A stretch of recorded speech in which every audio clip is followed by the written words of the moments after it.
Good evening friends. আজকে বানাবো আমি মেদিনীপুরের সেই বিখ্যাত রেসিপিটা। বিখ্যাত রেসিপি কি জানেন? হ্যাঁ, ঠিক ধরেছেন। মেদিনীপুরের বিখ্যাত রেসিপি হলো গহনা বড়ি বা গয়না বড়ি, যে যেমনভাবে বলে আর কি। তো সেটাই আজকে আমি করব। অনেকে ভাবে বড়ি এই আর কি এমন ব্যাপার, তবে এটা কিন্তু একটা বড়ই ব্যাপার বড়ি দেওয়া। যেমন আমিও কিন্তু আগে খুব একটা পারতাম না, তবে এখন একটু একটু পারি আর কি। তো আরেকটা কথা, যে আপনাদের মধ্যে কারা কারা বড়ি দিতে পারেন বা এই গহনা বড়ি কারা কারা দেন, তারা কিন্তু প্লিজ কমেন্টে জানাবেন অবশ্যই। এরপর আমি ডালটা দেখুন ভালোভাবে ভিজে গেছে সারা রাত। এরপর এটাকে আমি শিলনোড়ায় বেটে নেব। মা ঠাকুমারা আগেকার দিনে কিন্তু শিলনোড়ায় বেটেই সমস্ত কাজ, মানে ওই রান্নার কাজটা করতেন। মশলা বাটা, তারপরে এই ডাল বাটা সবগুলো। এখন না হয় আমরা মিক্সিতে করি ঠিক কথাই, কিন্তু এইভাবে শিলনোড়ায় বেটে করলে কিন্তু সেটা খেতে আরও ভালো হয়। আমার দিদিমাকে দেখতাম সমস্ত জিনিস, এমনকি হলুদটাও কিন্তু বেটে রান্না করতো। তো অসাধারণ টেস্ট ছিল হাতে। যাই হোক, আমার তো ডালটা দেখুন এইভাবে বাটছি, আর পুরো কিন্তু মিহি আমি করব না, সামান্য কিন্তু একটুখানি দানা দানা ভাব থাকতে হবে। আর এরপর আমি দেখাচ্ছি, এই যে দেখুন আমার কিন্তু ডালটা বাটা হয়ে গেছে।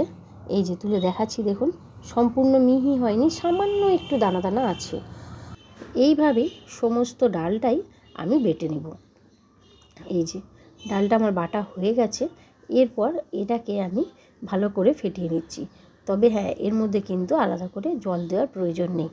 ডালটা কিন্তু যখন বাটার সময় সামান্য একটু জল দিতে হয়েছে, কিন্তু এরপর এর মধ্যে জল দিলে বড়িটা কিন্তু ভালো হবে না।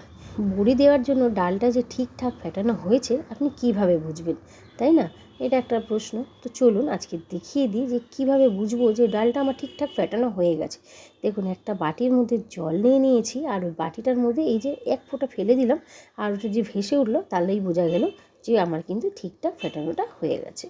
এরপর একটা থালার মধ্যে আমি মাখিয়ে নিচ্ছি তেল। অবশ্যই কিন্তু তেলটা লাগবে। এবার এর মধ্যে দিয়ে দেবো আমি সাদা তিল। চাইলে আপনি পোস্তও দিতে পারেন, তবে পোস্তর যা দাম, তিল দিয়ে বড়ি করাই ভালো, আর তিলের টেস্ট কিন্তু অনেক সুন্দর। এরপর একটা পাইপিং ব্যাগ নিয়ে নিয়েছি আমি এখানে, আর এটার মধ্যে আমি এই ব্যাটারটা ঢুকিয়ে নেব। ব্যাটারটা খেয়াল করে দেখুন, আমি কিন্তু এখানে পাতলা করিনি।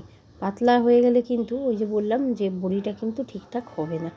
এরপর এই যে এর উপরে যেমন খুশি ডিজাইন করুন, তবে আমি খুব একটা ভালো ডিজাইন করতে পারি না আর কি।